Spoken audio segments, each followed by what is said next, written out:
I mean, I will be honest, the field doesn't have a lot of people of color, right? And I think it's hard enough to find a black man or woman in the field, not alone multiple of them. It was so many times I would go to conferences, I'll look and I'll be like, there's not too many people that look like me. And then when I finally see somebody, it's like we give them the head nod, like, yo, you here too? Like, man, I gotta holler at you later. Like, I don't care if I saw him 20 feet, yards to the right, I'm gonna find a way to work back, right? And so, like, how'd you get here? What's your experience? What does this look like, right? And I think that it also caused a lot of challenges, kind of as I kind of articulated and grown throughout my career at different points. It definitely wasn't a lot. I definitely didn't see a lot. This is Heard Business School, where we sit down with private practice owners and industry experts to learn about the business of therapy together. I'm your host, Michael Fulwiler. Versatility isn't just a trait, it's a way of life for today's guest. Dr. Lawrence Jackson, affectionately known as Dr. J, is a licensed therapist and mental performance coach with a particular focus on athletes transitioning out of professional sports. Dr. Jackson began by honing his clinical skills as an assistant professor while balancing private practice on the side. His entrepreneurial spirit and knack for managing multiple roles led him to build a successful practice that extends its reach from local gyms to global virtual sessions. In today's conversation, Dr. Jackson shares his fascinating route from aspiring doctor to potential sex therapist to ultimately becoming the Black male therapist. We explore his creative strategies for client attraction, the authentic branding of Black Therapy Fridays, and the importance of representation in the mental health field. Let's jump into my conversation with Dr. Lawrence Jackson. Enjoy. Dr. Lawrence Jackson, welcome to the show. Hey, man. Good, sir. I'm definitely happy to be here. Excited to have you, affectionately known as Dr. J, which for for our listeners who are not basketball fans, that's Julius Erving. So good company to be in. I'm not as efficient as he is, especially not on a court or a field, but hopefully in the therapy room, I'm doing a little bit of something here and there. Definitely. So we connected on Instagram during the pandemic. I remember coming across your account, The Black Male Therapist, which I loved what you were doing. You also had a content series at the time called Black Therapy Fridays. You were selling merch. I got a hoodie that I still have. I should have worn it today. When did you start the Black Male Therapist brand? I would say it was kind of a soft launch during school, right? And so I was working on my doctorate at the time prior to the pandemic, probably like 2018. And then I'm one of those people that, like, if I have something that's helpful or knowledgeable, I want to share, right? I want everybody to know. I want everybody to win. And so at the time, I was kind of heavy on socials, Twitter in particular. And so, like, I would learn things or I would try to put things together and I would be like, yo, did y'all know this? And I would share different things from time to time. And then not thinking that anybody really was paying too much attention to it or that was making a big deal. But I had one of my colleagues and friends reach out and be like, oh, this is good. Like, but you just do it so sporadic. Like, sometimes I'm missing stuff. I got to come back and find you. You should, like, pick a day and, like, just drop everything like Fridays or something and, like, call it like Black Fridays. And I was like, ooh, Black Therapy Fridays. And I was like, okay. So I think that's how it kind of came about. I think when we got into, especially during the pandemic and things like that, a little bit prior to that, I think it became a little bit more prominent. I was making kind of small videos and kind of figuring out that, like, 140 characters wasn't enough to get the message across. If I can do it within 90 seconds to 2 or 3 minutes, sometimes even longer, it can be that much more effective, hopefully impactful. And so trying to explore those avenues. And so I'd say around 2018, 2019 is when it really kicked up even more and came more kind of formalized in that manner. And I think since then, it's just been kind of growing. And I think pandemic really kind of heightened some things during that time is that, social media and technology was the best way to be able to connect with one another. And so there's another outlet, another place and platform that was able to do just that at a heightened area, a heightened time frame. Mental health and therapy is something that is talked about more now, especially on social media. I do feel like at that time, there were probably fewer people talking about mental health and therapy. I imagine, especially for Black men, was that your experience? Because I feel like you were probably pretty early. I mean, I will be honest, the field doesn't have a lot of people of color, right? And I think it's hard enough to find a black man or woman in the field, not alone multiple of them. And it was so many times I would go to conferences, I'll look and I'd be like, there's not too many people that look like me. And then when I finally see somebody, it's like we give them the head nod, like, yo, you here too? Like, man, I gotta holler at you later. Like, I don't care if I saw him 20 feet, yards to the right, I'm gonna find a way to work back, right? And so, like, how'd you get here? What's your experience? What does this look like, right? And I think that it also caused a lot of challenges kind of as I kind of articulated and grown throughout my career at different points. It definitely wasn't a lot. I definitely didn't see a lot. And so I think it further pushed the charge for me to want to do something because it wasn't like something that was heavily populated. But I recognized the importance of it and wanted to do the best I could to spread that message, spread that knowledge to those who may not be in those rooms or in those spaces where that is being shared. Taking a step back, you got your master's from UNLV, got your PhD from Florida State. Why did you become a therapist? And in particular, why were you drawn to marriage and family therapy? I will be completely honest and say that marriage and family therapy was a hidden gem for me, right? I wasn't super aware of the field. I remember growing up, I either want to be a neuropediatric surgeon or a sex therapist. Don't know how those two align or how that came to play, but I was like, I'm going to do either this or that, right? And at first I was taking kind of the neuropediatric surgeon route. I went to Xavier University of Louisiana, which is an HBCU in New Orleans, right? And what they're known for, right, was their claim to fame is putting Black individuals to medical school or dental school of their choice above any institution in the U.S., right? And so it was a perfect, place that if I wanted to be a physician, this is the gateway, right? Like, they literally, almost breed physicians at a very high rate. And so I started there. And then I was in my junior year and I was getting ready to, take the MCAT and get ready to graduate. And I remember being in microbiology and I hated it. I hated it. And I just didn't do well, right? I failed my lab. And unfortunately, this wasn't the first lab I failed, right? And so I failed another lab, I think my freshman year or something like that. And Xavier was maybe different than some other institutions. Like, they were pretty strict. And so they're like, hey, you got 2 Ds or lower in a lab, a lecture doesn't matter in your major, you got to sit the semester out. Right. And so I was already kind of worried, like, man, I'm not going to graduate with my friends and yada, yada. So why not do something I really want to do? And at the time I was taking a psych class, I really enjoyed it. And I'm just like, this is going to be a jump. And I know mom, pops, and everybody else not going to be happy about this, but I think I want to do this. And so I kind of made a decision that day when I was an undecided major, because I got kicked out of my major, that I wasn't going to be undecided, that I decided something else. And then pretty much for that next year and a half, I just kind of followed the psych route, right? And got really interested and really delved into that and just really loved and enjoyed it.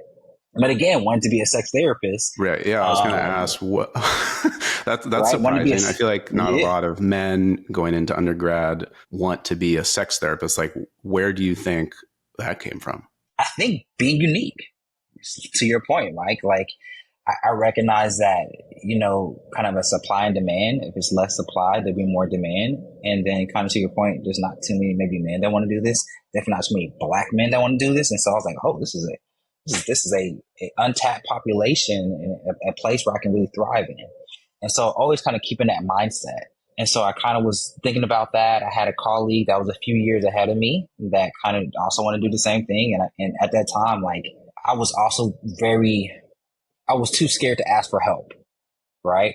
Or to gain more knowledge. I didn't want to feel like I didn't know what I was doing, that I was struggling in that capacity. And so what I end up doing is just kind of following her route. So she ended up going to UNLV. And so I was like, well, I got to find a way to get to UNLV. This is what she did. And she want to do the same thing I'm doing. And she says it's a great institution. I know she's smart. I know she's intelligent. So why not go there, right? And at the time, UNLV had Dr. Weeks, Dr. Hurtline, and all these people that are known in kind of that sex therapy field as experts. And so it kind of was an easy transition. I recognize, again, what marriage and family therapy is, not even taking a class in that arena. But I quickly learned as I was getting there, and during my first year, that, marriage and family therapy systems theory, which is kind of the basis and foundation of couple and family therapy, is how I think and how I view the world around me. And it just made so much sense. And from that day forward, I've just been kind of head forward, all in to just being systemically like being a systemic thinker and looking at every lens and everything from that standpoint. Marriage and family therapy is all about relationships. And I imagine that translates to workplace relationships, to team relationships in sports, right? So the training, I imagine, is transferable. Absolutely. Yeah. I tell people all the time, I'm a relationship expert, right? And I say interpersonal relationships, I say teams, organizations, families, couples come to see me because they're trying to optimize the performance or improve the overall well-being, but also intrapersonal, and that's the relationship within ourselves, right? We're not complicated individuals, just complex. And sometimes understanding the complexity of who we are can help us figure out how to optimize that performance too, right? So recognizing that and seeing that from a relationship lens, whether it be between or within, or owe it to couple and family therapy, owe it to systems theory. And I think it really has been helpful and beneficial for my career. So you go to UNLV. How do you end up at Florida State? So I go to UNLV, and as I was going through UNLV, right, again, it's couple and family therapy, marriage and family therapy. So we're talking about family, we're talking about all these things. And for me, I had a unique family, right? Like I was the youngest of four, but I kind of grew up as an only child. I had like a 12 or 13-year gap between me and my youngest sibling. So I had a lot of the components of a traditional family, but didn't look the same. And so in some of those ways, I wasn't able to relate to kind of certain topics, certain things. And so I had to find a way to make it relatable for me. And I grew up playing sports. And so it was easy for me to be able to see some of those transferable skills, and those not transferable skills, transferable concepts between sports, hierarchies, roles, responsibilities, relationships, and families. And so I kind of got that thought process that like, man, like what happened if sports picked this up? Again, this is 2014, kind of before I think in a lot of ways, some of these elite sports programs really took serious the benefits of having a mental health or mental performance provider on staff. And so I kind of thought like, man, I really want to do this. I want to figure out how I can do this in a sports realm. I got an opportunity at the time to do some work with some of our student athletes, which wasn't on purpose, but that was, again, this is kind of newer where now a lot of these collegiate programs are hiring mental health providers that are focusing on athletic populations, right? Early performers. And so I accidentally got a couple student athletes. And then again, I'm using these languages and using my concepts, and they're vibing. We're doing good with these things. And so I was like, man, I could do this for a career. But I didn't know how to do that or where I was going to go, right? And I was looking at counseling psych programs, looking at other types of programs. But I really, again, fell in love with systems theory. I fell in love with that concept, and it worked really well for me. And so I began then looking for programs that I think would help me grow as a clinician, but also as a systemic thinker and researcher. And I think Florida State ended up being the best option for me. It was a place that I felt comfortable, felt like they, there was a lot of advocacy around at-risk youth and underserved populations. And it was a place where I feel like they really cared about similar things, similar topics that I also value within myself.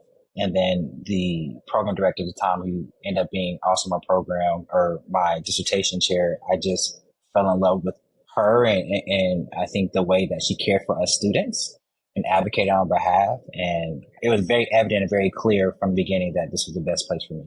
Such an interesting path from being interested in sex therapy, which is something that's like, unusual, specific, but also to your point is really an unmet need, to thinking about family therapy, then getting interested in sports.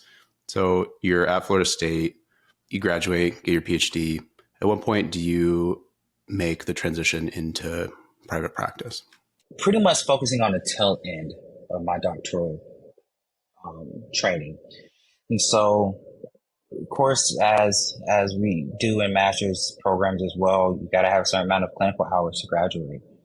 And, sometimes you do it in the clinic, then there's other opportunities to do some externships and things like that outside the clinic. So my first kind of opportunity to see what that was like was me working in a kind of an intensive outpatient eating disorder clinic that also allowed their clinicians to see some community members as well. And so I got an opportunity to work with them and do a cost share. So they took a certain percentage of the sessions that I would get. I would use their spaces. I would get free supervision, and that thing would kind of work. And so at the time, my supervisor was one of my colleagues, but at the time was also a Florida State grad, was also doing some instruction and teaching at Florida State. And this is somebody I really connected with, and having a lot of experience in private practice at that time really helped me just learn kind of at the beginning, like the marketing steps of what this looks like and how this could be. And it was extremely beneficial and helpful. I think it ended up being a situation where majority of the clients I got was from marketing, right? And I think I owe it all to my particular supervisor at the time, because something simple as, hey, put a picture of yourself on your cards, right? So people can see it and then not only see a name, but they remember the face, right? Stuff like that. Just little caveats, things, or put this there. You work at that Planet Fitness, that little card wall, put a few of your cards there. Let's think about wellness, think about the things that you value and how you want to have that relate to the population that you serve, right? Just really being more intentional about what is my niche and what do I value and what type of clients do I think is going to be mutually beneficial, so that, even though I have expert knowledge and skills that can help them, that I feel like I can help them thrive. And I feel motivated to do this on a day-to-day, week-to-week basis. And so that kind of gave me my first kind of experience of what private practice could look like.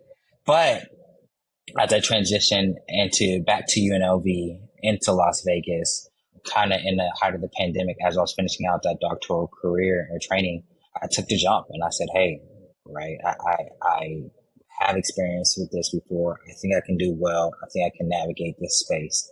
Let's do it. So you moved back to Vegas? Was it Tallahassee, like back to Vegas. Okay. Yeah. It was kind of like that final year of my doctoral training. I was a visiting faculty member. And so sometimes there's options where you can do some research again, or, clinically based or academic based. And so in this case, anything to get out of Tallahassee, it wasn't my favorite stop of all places. It's more of a small town, and I was a young professional. So I wanted to be with other young professionals at the time. And so, being back in Vegas, as I already spent some time there and had some comfort there and built some connections, it just seemed like a good seamless move for me. And you were working as a assistant professor as well, or was that after? Yeah, so I was a visiting faculty member, and then I finished my doctoral training within that year, and then there's a assistant professor opportunity open, and I was able to kind of do that, roll into that afterwards. And what was that experience like, being a professor, having a practice? It was a lot. And I think in part and I think in any spaces, right, when there's not a lot of diversity, sometimes you can get there can be a lot of pressure to support and do many things that you may not have the capacity to do. And so it was kind of hard for me to juggle all the things, all was asked of me in that regard, and not always having that full support across the board. But I think to that point, it helped me better understand kind of how I navigate challenges, how I could overcome these things, and how can I have a thriving private practice, but also research at a research high research productivity university, and supervise and do all these things, right? Really just helped me figure out how can I navigate and manage many different things on my plate so that all of them don't fall, hopefully none of them, but do so effectively enough that they're all kind of sitting copacetically still. What were some other challenges that you faced as a business owner, especially in that first year of private practice, getting your business set up? I think really just trusting myself, right? I think, going from a cost share system as a trainer, and then even then thinking that, like, granted, a lot of my colleagues that finished my master's program, they were fully licensed by that time, right? It was 3-4 years post, but I was working on my doctoral degree. So I wasn't being a full-time clinician. And so then I'm getting ready to start charging, and they're trying to charge $100 for them to see me in this IOP, even just on a clinic. And I'm just like, is people going to pay this? Right? They're going to come see me? And then going all the way on my own and being like, yo, based on my expertise, based on my skill set, this is what I should be charging in this market. But like, somebody going to pay that? Right? They're really going to come see me and do that? So I think trusting my abilities, trusting in my value, and seeing that through, I think was really the biggest challenge, because sometimes, people may not be able to afford their services, and somebody who wants to help and support so many people. And I think that's why I kind of started some of these other channels, right, to reach the people that I'm not going to be able to reach in these different capacities. It doesn't feel good to say, hey, like, oh, well, I'm not going to work with you then, or like, here's some referrals. And so like some of those were challenging early on, because I also had a little bit of that imposter syndrome, like, is this even worth it? Right? Is this even something I'm able to do, and they're getting their money worth, right, from that standpoint? And so that was a big challenge for me, kind of early on for sure. Yeah, it's so interesting because from my perspective, you have a doctoral degree, right? So baseline, you should be 150, 200, 250 a session, right? So your own internal dialogue is very different. How did you overcome that? Was that something that just came with experience? Yes, I think a little bit of both, right? I think one, trial and error, right? And so I think one of the things I did kind of early on, I created these introductory bundles, right? And so as I was building my practice, I kind of viewed it like as a barber, right? Like my barber, if you want to get a haircut, he releases the appointments once a week at a certain time, and you got to go get these slots because they're gone. And if you want to get a cut and you miss a slot, then you're gonna have to pay a pretty penny for it, right? And so I was like, how do I create the demand with my sessions units, right? How many units do I want to sell? What does that look like? Really kind of coming from that business mindset. And I was like, okay, well, you're starting out, right? So how do you get people in the door? And so what I did was something called an introductory bundle. And I said, hey, if you commit to 4 sessions, I'll discount it $20 per session, but you just have to pay up front, but you have that and you have up to 6 weeks to finish it, right? In case things don't work to the week-to-week basis. So starting that out, and then I think doing it, and people were like, no problem. And then when it went to my actual regular price at the time, people still being like, no problem. I think it was like, oh, okay, well, maybe this isn't bad, right? Maybe this is something that makes sense. And I think to your point, I think from the outside lens, oh, you're a doctorate, you're an expert. But I think one of the things I've learned through school is that like the more I know, the more I realize what I don't know too, right? And so then you recognize you're an expert on this very small piece of knowledge with a wealth of knowledge in the world. And so it kind of fed into that lifelong learner standpoint that like, the more skill I got, the more I realize how much I don't really know, right? And not that I think that that's good or bad or somewhere in between, but I think it further just fed into that time frame of that imposter syndrome is like, you really don't know all these things. There's people who got all these trainings and all these certifications, and all you do is got this little doctoral degree, you know what I'm saying, that you said the expert, and they don't even know what your expert are just yet, right? They're trying to figure it out. But really just learning through that process that, hey, there's absolutely no things, right? And I think it took some time and some sessions to recognize like, yo, they're really benefiting from this process and getting some really good feedback by this. But like, oh, maybe this does make sense for me at this time. I love thinking about therapy and packaging sessions in the same way as a barber, right? Because as a man, like that's your context of a service that you pay for, right? And so often in marketing, I encourage therapists to look at other industries. What are other industries doing? We don't have to reinvent the wheel. There's probably inspiration that we can get from sports, right? Or from how barbers run their business. Can we steal some of those ideas, or, can they inspire the way that we package our services? I imagine some people listening may be thinking, I would never do that. I would never sell a bundle, right? But like, you can't, right? As long as you're following your ethical guidelines and you're not pressuring people into committing to something, like as long as you're doing it in an ethical way, there's nothing wrong with being innovative and experimenting with not just your pricing, but how you're packaging and offering your services as well. It was something that I think I didn't see in a therapeutic realm. And so I didn't know what would work or how it would work. But I knew that for me, I had to do something different, right? Because I didn't have, I think, more time and capacity to do marketing in a different way or to get myself out there because of my other responsibilities. And so I had to figure out a way to get somebody in the door and kind of create some consistency. Because I'm a firm believer that if you do good work, more will follow, right? People share good experiences if they had good experiences.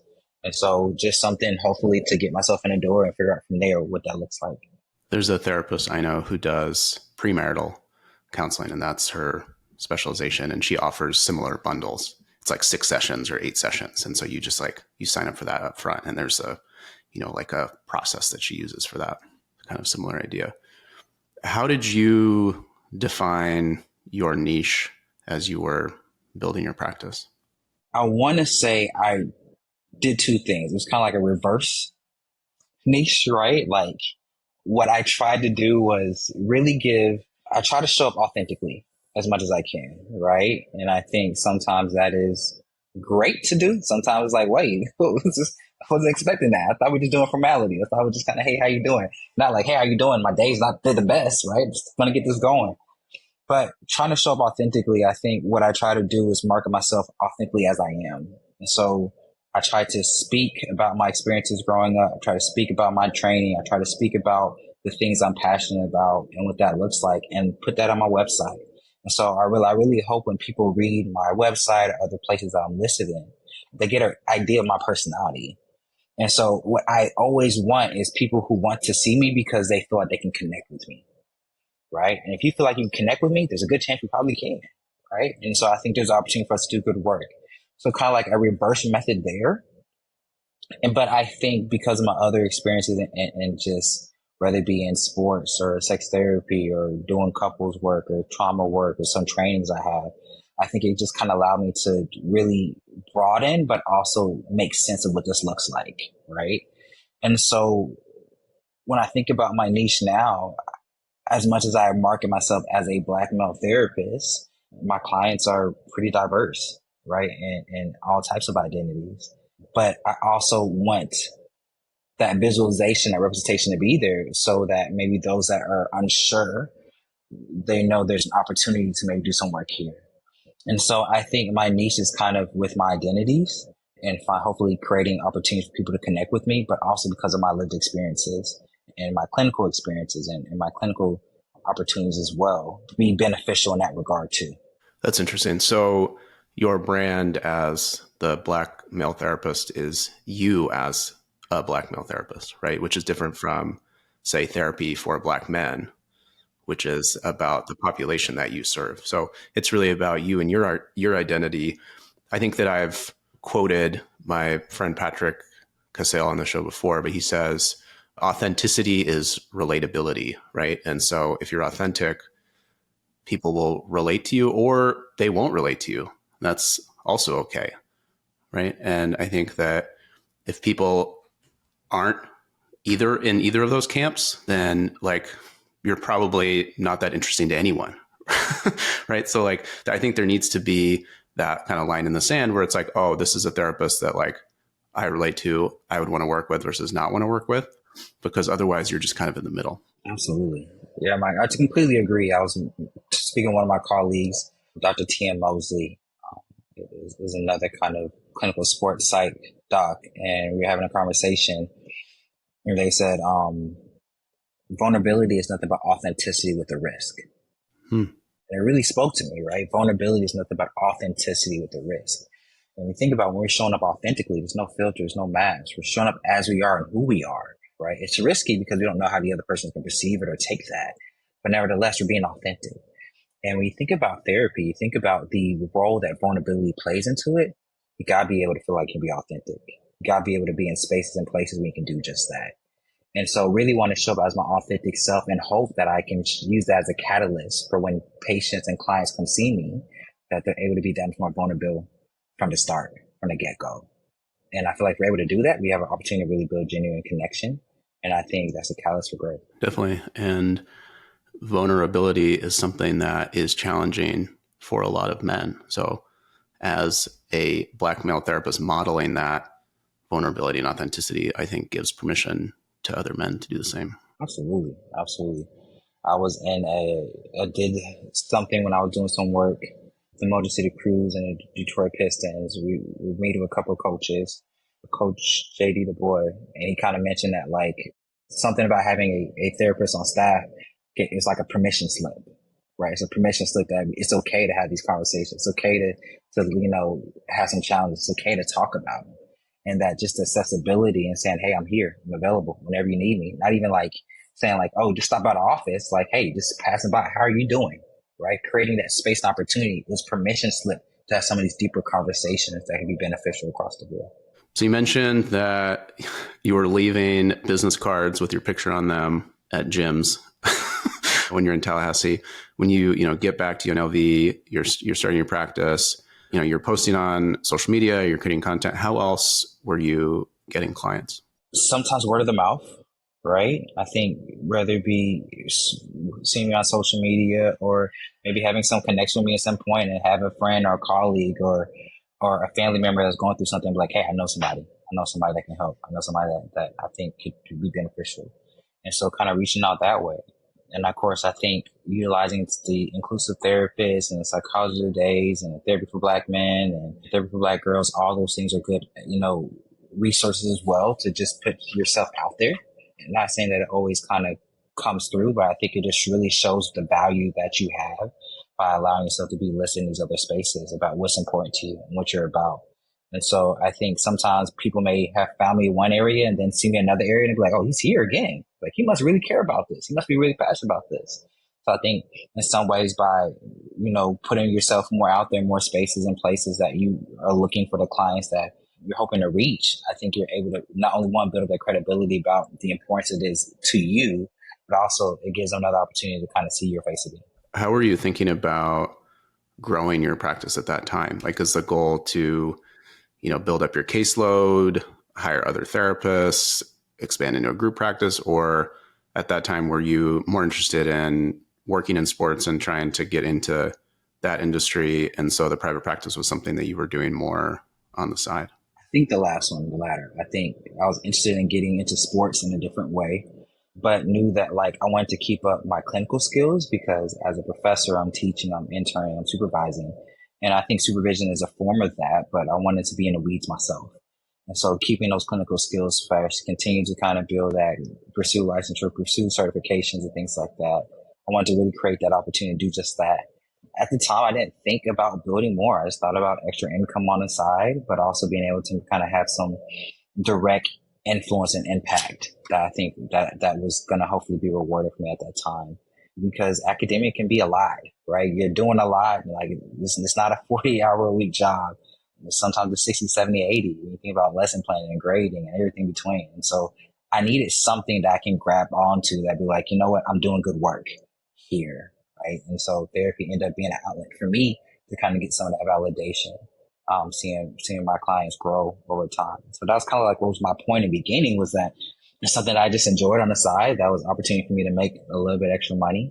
And I think as it continued to grow and continue the things to happen, I realized that this was a really great way to make some extra money. And this is a really great way to kind of get some of that validation and hope that you have from working with some of your clients. You strike me as someone who is entrepreneurial. The fact that, you're selling merch, you're like teaching, you also have the practice. So I imagine it's also about just like having, multiple things going at once. Probably the variety of that is appealing to you. For so long, I always was doing multiple things. I think going through the master's, I was teaching, I was a student, I was a therapist, and I had a grad assistantship, and I was working in student affairs. And so I think as we went through all my collegiate years, whether it be undergrad, master's, or doc or postdoc, I've always done multiple things at once. And I think that allowed me to kind of made it exciting, right? And so I think as you're right, it's a habit of doing that. And so even in a different way, as I kind of graduated and finished all these different programs, it's another way to kind of keep my hand in a lot of different pots and make an influence and impacts across those boards. What was the experience like for you getting into sports? So after you finish your PhD program, you're doing the practice, and then you're also wanting to kind of break in to sports. You mentioned you had worked with athletes at the collegiate level. We had Dr. Alex Auerbach on the show, but curious what that experience was like for you kind of getting into this new industry. Again, I think 2014 is when I realized it could be a thing.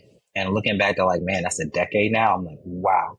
But I think it's crazy how quick we grow, right? But I think I realized it was a thing, but I just didn't know the best mechanism how to get there. And I think even when I was working in my doctoral program and I had an opportunity to kind of work in an intensive outpatient opportunity when I had my own quote unquote private practice-ish on the side, I was working with athletes, sometimes from neighboring universities around, right? And so still doing some of that work. And again, I think what was relatable was recognizing that, we do these things for so long, there's life lessons in them. And if you can figure out how to make that translatable or transferable to our other aspects of life, it could click so much faster, right? And so really practicing that and recognizing that, I want to do this at a larger scale. And so I started trying to put myself out there and connect with other individuals.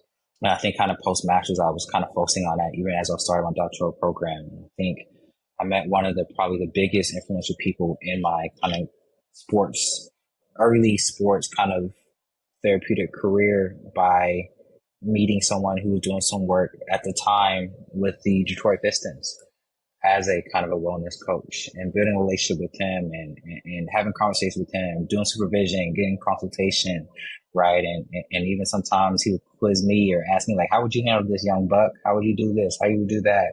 Right? And he'd give me his feedback, and really just kind of like indirectly training, but also kind of helping me begin to have a mindset that is fit for these different populations across the board. And so, like I think a young Padawan, eventually he was like, "You ready to become a Jedi now?" And so he, much to his credit, he had some conversations with commissioner with the NBA and created opportunity to do some work in the NBA G League and to be the first to do some site support work in that arena. As kind of like a pilot program, see if there could be something that's be beneficial that can be helpful for these guys. I think at the time, at the NBA level, it was kind of mandated they had something, right, in some capacity. But at the G League level, I think, unfortunately, some of the resources are a little bit more scarce. Some of those support systems weren't necessarily embedded in their system just yet.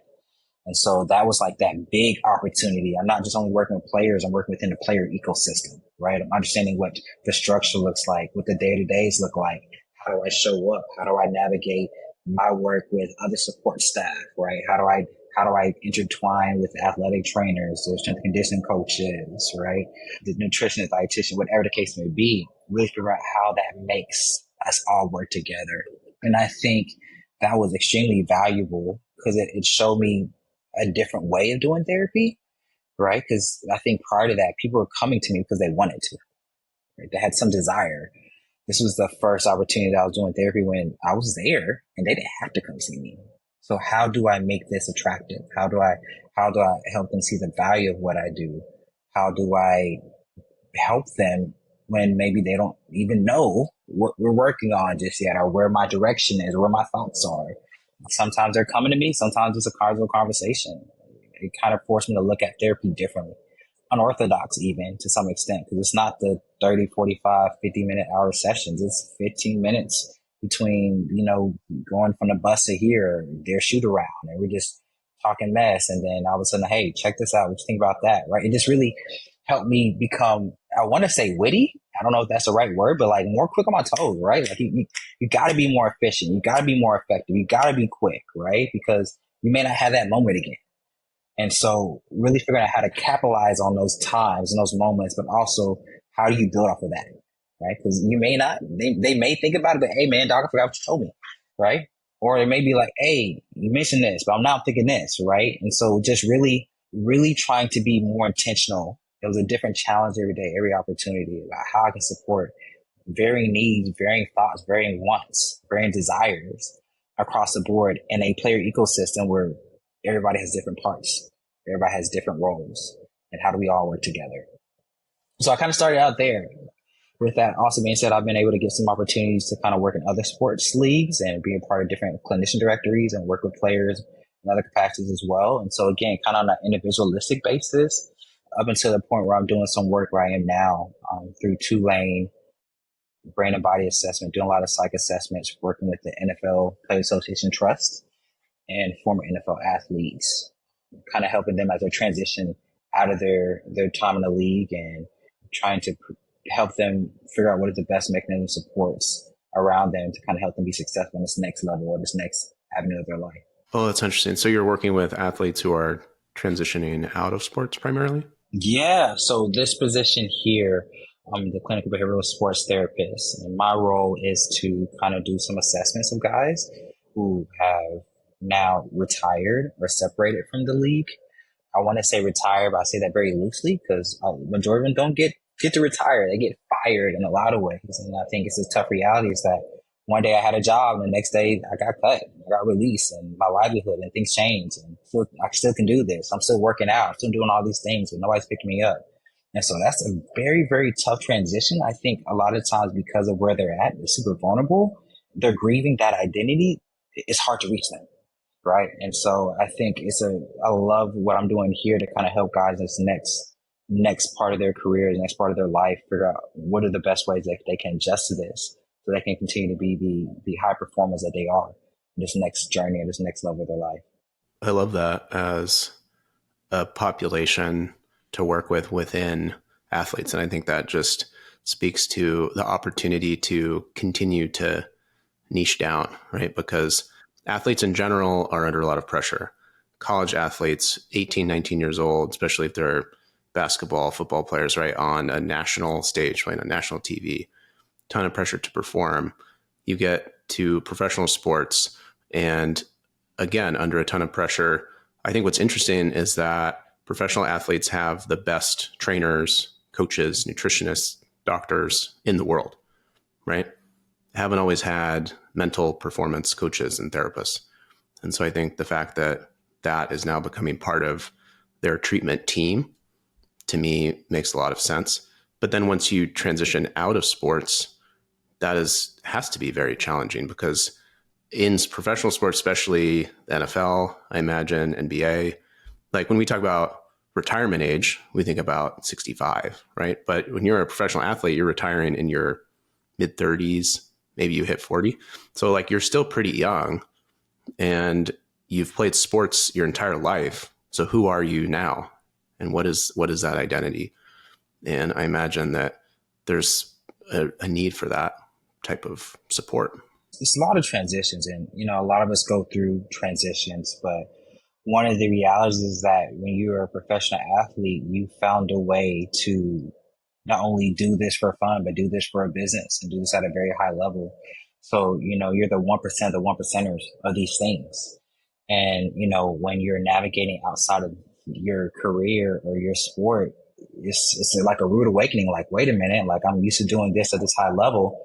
Now, what does this mean? I'm going to try to be the very best dad possible. I'm going to try to be the very best new business person, right? And I think sometimes because of the work that they're doing, they're constantly stimulated. They're constantly, there's stuff happening from all around the world, all around their world, right? At a very high level, they use this high level performance. And it's very challenging to kind of go down to some extent or slow down to some extent and kind of, do the normal world reality check thing and be able to kind of function in that way, not too kind of, elevated, but also not a space where you feel like you're not capable to be successful either. And so that's a constant struggle, right? It's a constant struggle. Transitions is also a great thing to name here because like the joke I see is like, a therapist talks about who they work with. It's like, oh, I help people with anxiety, depression, life transitions, right? Just like very broad, that's not a niche, but like I help athletes who are transitioning out of sports. That's great. Right. And again, another example of just going deeper. I'm curious, you moved from Vegas to Tulane, which is New Orleans, correct? Yep. So you're in New Orleans now. Are you still seeing clients virtually? Are you seeing clients there? How are you thinking about your practice in addition to this full-time job that you have? So my practice definitely looks completely different. And I think two things to kind of, have influenced that. I think one, the pandemic taught us that we can do this thing virtually. And two, like recognizing that I'm not necessarily in the same states that all the states I'm licensed in at one time, but wanting to do what I can to support folks. And so I've completely turned my private practice virtual. And so I virtually see all of my clients, all of them in regard. The only time I see people in person is through our Tulane Professional Athlete Care Team Clinic, our PACT clinic, as we call it here, with the former athletes. And so my private practice has been completely virtual for almost the last year and a half, which has been an adjustment, but it's been really cool. I think I was always scared to go fully virtual or fully in person because after getting the benefits of both, I liked them both. But doing the work at Tulane and having to see people in person, I think it's been great, but also being able to do my private practice virtually and still connect with my clients across the globe, which I'm licensed within, I think has been great too. So kind of doing both, which kind of makes some challenges when you think about different time zones and things like that. So sometimes I'm waking up super early, sometimes I'm working super late, just so I can kind of accommodate some of those things. But I would have traded. And you just got approved as a supervisor as well, right? Just got licensed as in a all the supervisor? states. Okay. Yeah. Okay. So I've been approved even as I was kind of here in Louisiana. I've been licensed, but I haven't used it yet. Of course, as my time as a professor, I was supervising all the time. And to me, like supervising is like another client, except it's with a contract because they're going to be there until they're fully licensed, right? And so, not saying that that makes me nervous, but I just want to make sure I had the capacity to be supportive week to week for these different populations or different interns that I'm working with. And so now I finally got it where a space where I'm ready. I'm ready to expand. I'm ready to kind of do some of that work. But I was kind of waiting to be licensed across all the states as a supervisor first before I kind of jumped in.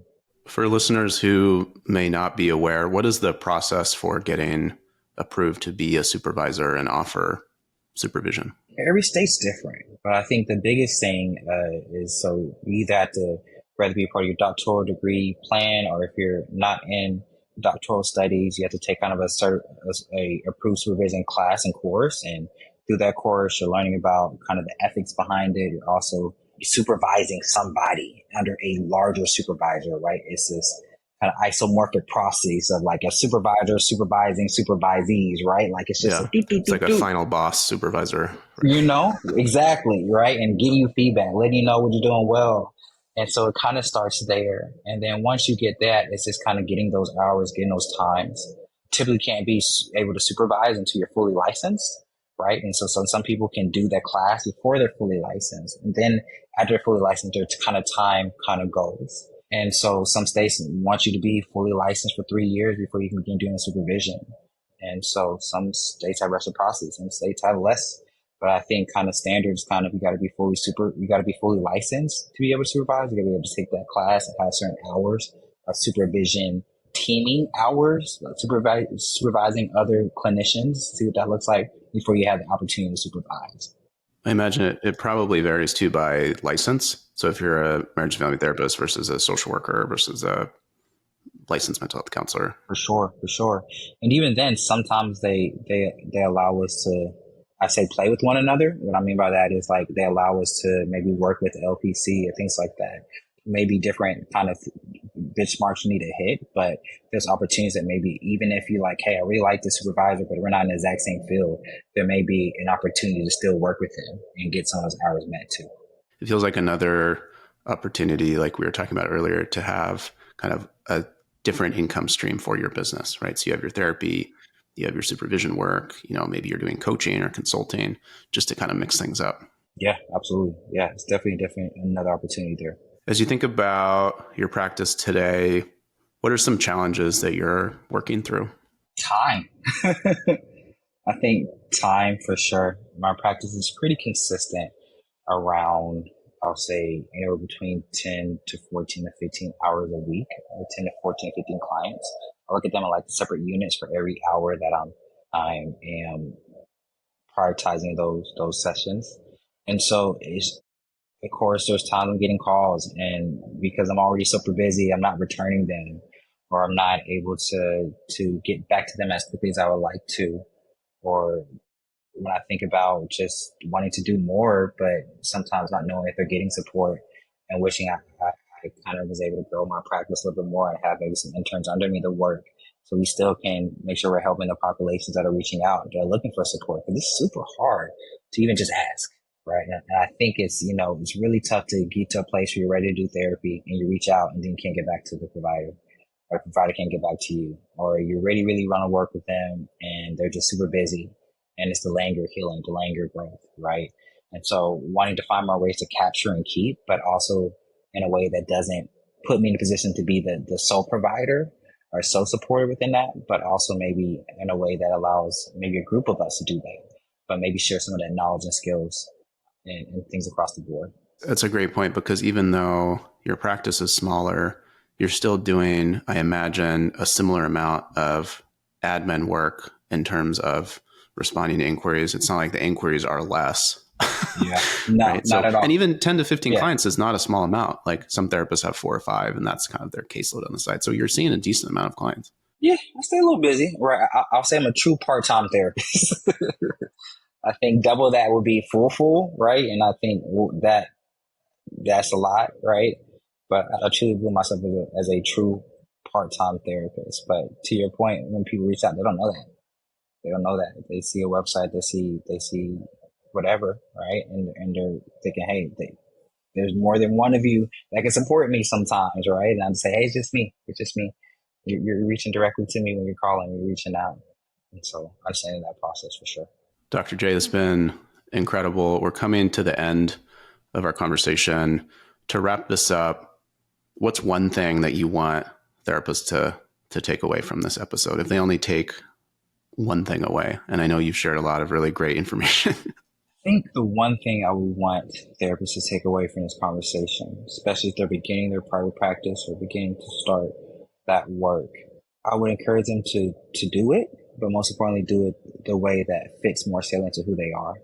You can be unorthodox, you can be outside the box, right? Whatever you want, right? It can, as Mike's saying, like there's so much, right? And so it's so many different ways that you can do it your way, but do whatever is salient and real to you. And I think it's going to speak to the clients that come see you, the clients that work with you, and it's going to make your job that much more easier and that much more fun because, it doesn't seem like you're marketing yourself out of scope. You're marketing yourself in a way that's not salient or true to who you are. Well said. I think that ties back to the authenticity we were talking about earlier. For folks who are interested in connecting with you, learning more about your work, where can they find you? The website's a good catch-all be-all, theblackmaletherapist.com. At the bottom, it may have my LinkedIn or Facebook or Instagram and stuff like that. You are on socials like Instagram. It's probably the one I'm most active on. It's The Black Male Therapist, all one word, The Black Male Therapist. There's still, I do have a social media content creative director who's been able to continue to get some posts going and continue posting these good messages. Wow, big title. I know, man. Just listen. I have to read. They might check this out and be like, "Hey, I need a raise for the title just alone." Right. Yeah. but they're great. But continue to get support there and kind of continue to put some of these messages. And so I think Instagram is probably the biggest and best place to kind of reach me for some of these social media things. I will say that in those DMs, I do not necessarily read them, listen to them. They're kind of handling those things. And so if you want to reach me, kind of going through the website may be the best mechanism. Great. Well, thank you, sir. Appreciate you. No, man, thank you. I appreciate you. I'm glad you're doing this great work. Thanks for listening to this episode of Herd Business School, brought to you by Herd, the financial back office for therapists.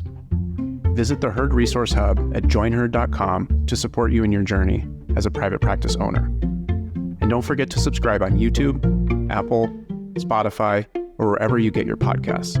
We'll see you in the next class.